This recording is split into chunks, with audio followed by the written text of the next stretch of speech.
मेरे घर आकर तो देखो। मुंबई के जोगेश्वरी वेस्ट में चल पड़ी ये मुहिम। 7 संदूकों में भरकर दफन कर दो नफरतें। आज इंसान को मोहब्बत की ज़रूरत है बहुत। बशीर बद्र के इसी शेर पर अमल करते हुए समाज के चंद लोगों ने समाज में फैली नाइत्तेफाकी को दूर करने के मकसद से मेरे घर आके तो देखो इस नाम से एक मुहिम की शुरुआत की है। आपसी भाईचारे को मजबूत करने के लिए गुरुवार यानी जुमेरात की शाम में इस मूवमेंट से जुड़े काफ़ी लोगों ने आम आदमी पार्टी के नेता इरफान नवाब खान के घर जोगेश्वरी वेस्ट में इकट्ठा होकर एक बैठक की।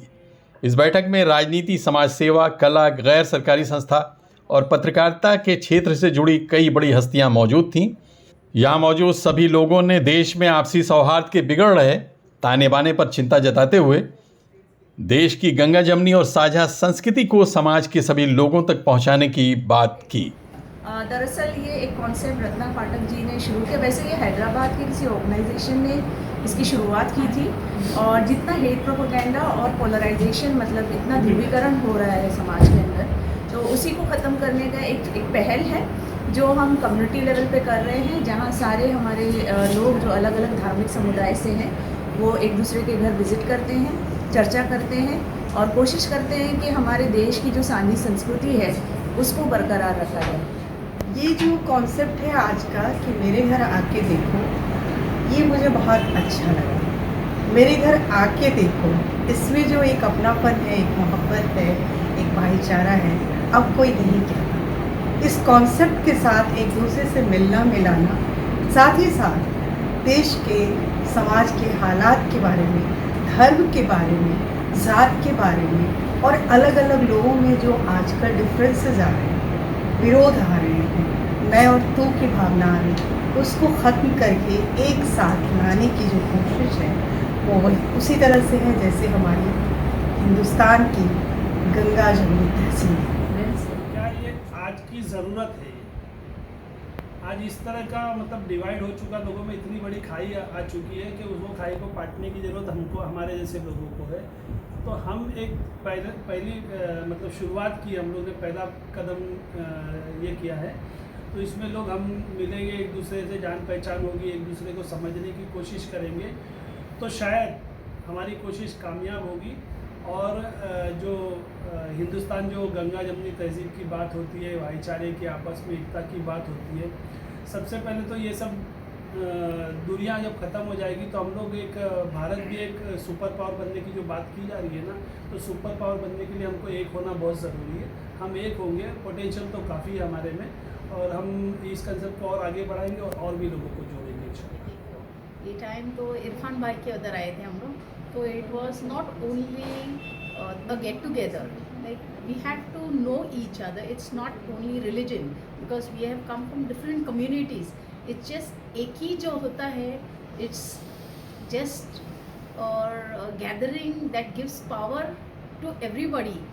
Each one stands their own way and work सब अपनी अपनी जगह ही करते हैं, लेकिन जो एक एक जन जो करते हैं उसमें ज़्यादा स्ट्रेंथ होता है।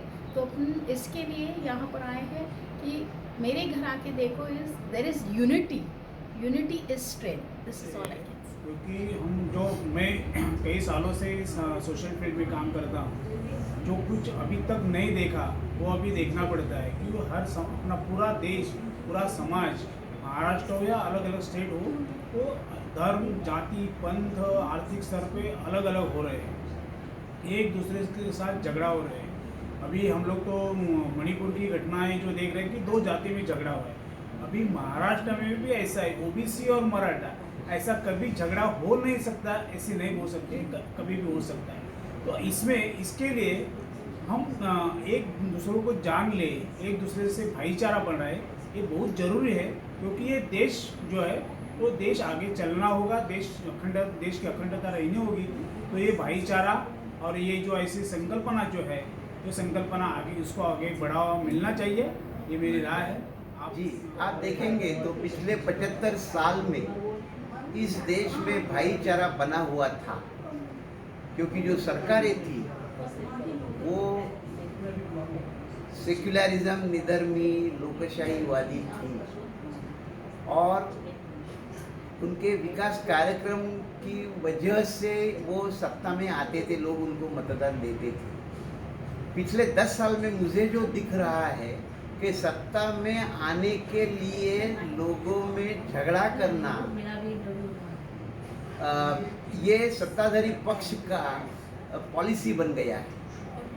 जब तक ऐसा झगड़ा नहीं करते, ये हिंदू मुस्लिम हो या एक ही मजहब में अलग अलग जाति के लोग हों, इनमें झगड़ा कराने से ही पोलराइजेशन, जिसको हम पोलराइजेशन बोलते हैं, वो रिलीजियस हो या जाति का हो, वो पोलराइजेशन करने से ही सत्ता में आने की पॉलिसी अभी मुझे दिख रही है और इसलिए इसका विरोध करना चाहिए।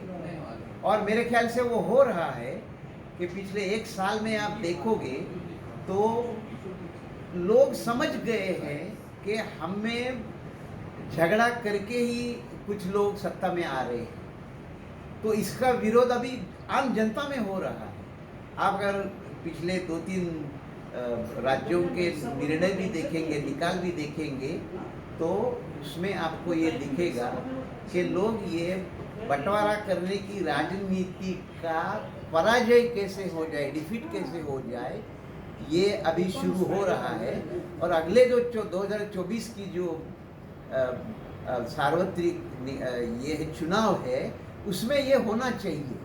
अगर इस देश की लोकशाही आपको अगर सुरक्षित रखनी है, तो ऐसे रिलीजियस पोलराइजेशन करने वाले राजनीतिक पक्ष जो है उनको पराजित करना चाहिए। और मुझे बहुत प्राउड फील हो रहा है कि इन लोगों ने मुझे ज्वाइन किया है। ये इतना अच्छा प्रोग्राम है और इतने मेरे घर आके देखो, वो एक बहुत बड़ी बात है। एटलीस्ट हम जब अटेंड करते प्रोग्राम, और मतलब इसमें कोई जात वात ही नहीं है, सब एक, हम सबको एक समझ से। जिस वक्त मुझे इनवाइट किया था, मैं खुशी खुशी बहुत लोगों को फ़ोन करके, जैसा कि मेरे घर में हो रहा है, सबको इनवाइट कर रहे थे कि मेरे घर आके आ जाना। क्यों कि यहाँ से एक अच्छा मैसेज मिलेगा जो हम हमारे नेबर्स को, दूसरों को बोल सकते हैं कि देखो भाई, जो देश में हो रहा है उनकी बात में नहीं आना, हम सब एक है और एक ही रहेंगे। ये मेरा, मैं बहुत शुक्रगुजार हूँ कि देश में क्या हो रहा है ऐसा कि मतलब देश में जब मैं इंस्टाग्राम पे जाती हूँ, यूट्यूब पे जाती हूँ, तो मैं देखती हूँ कि लोग मुस्लिम में ऐसा हो जाना चाहिए, हिंदू को ऐसा हो जाना चाहिए। ये नहीं होना चाहिए। हिंदू मुस्लिम सब एक है। ये सब बड़े लोग जो है बैठे हुए वो करा रहे। मुझे कुछ होगा तो वो आएंगे, उनको कुछ होगा तो मैं आऊँगी।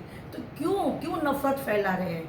और मुझे है ना इस बार ऐसा लग रहा है कि मुझे कुछ करना चाहिए, मतलब नफरत को ख़त्म करना चाहिए। हम सब एक और एक ही रहेंगे। इस प्रोग्राम के जरिए एक दूसरे के विचारों को जानने, समाज में फैलते विवादास्पद मुद्दों से निपटने और हमारी साझा विरासत को लोगों तक पहुंचाने की बात पर जोर दिया गया। मैं अपनी बात को कैफी आज़मी साहब के शेर के ज़रिए यहीं ख़त्म करता हूँ।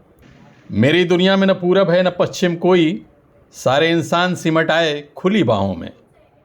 राज बिंद्रा के साथ आबिद नकवी, प्रेस 9 न्यूज़, मुंबई।